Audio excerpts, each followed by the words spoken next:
నిన్న ఆ డైరెక్టర్ వచ్చినప్పుడు కూడా గోడౌన్లోకి పోయినప్పుడు కూడా మా మీడియా తీసినప్పుడు కూడా దాంట్లో పోలీసు వాళ్ళు కనపడతా ఉన్నారు.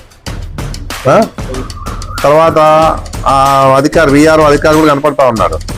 ఏమి విఆర్ఓ అధికారి కనపడతా ఉన్నాడు, పోలీసు వాళ్ళు కనపడతా ఉన్నారు. పొద్దున్న లేస్తే టీం మాయమైనాయి. మరి ఇంత ఘోరంగా ఎక్కడైనా ఉందా? డైరెక్టర్ గారు మీకు ఇంత మాట్లాడతావు, ఇన్ని చెప్తున్నావు, మీ వెనక అధికారులు కూడా అంటే రెవెన్యూ అధికారి విఆర్ఓ వచ్చినాడు, పై అధికారులు రాలేరు. నీ లెవెల్కి ఏడుండాలంటే ఎంఆర్ఓ తహసీల్దార్ లెవెల్లో నీ వెనక రావాలా నువ్వు చెప్పిన వెంటనే.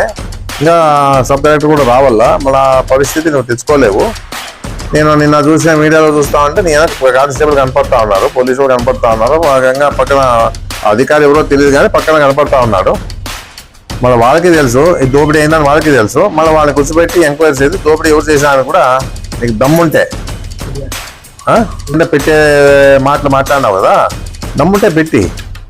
చాతకాంతరంలో ఆ డైరెక్టర్ పని తీసుకొని చాతకాంతరంగా ఉండొద్దు, మళ్ళీ మీద బురుగు చల్లొద్దు. ఇదే నేను కోరుకునేది. నువ్వు ఖచ్చితంగా మీడియా చూడాలా. నీకు దమ్ము ధైర్యం ఉంటే వాళ్ళకి మంచి పేరు రావాలంటే వచ్చి దాని మీద యాక్షన్ తీసుకొని ఎంక్వైరీ చేసి ఇమ్మీడియట్గా నీవు వచ్చిన దానికి నీ గౌరవాన్ని కాపాడుకొని చెప్పేసి నేను తెలియజేస్తాను.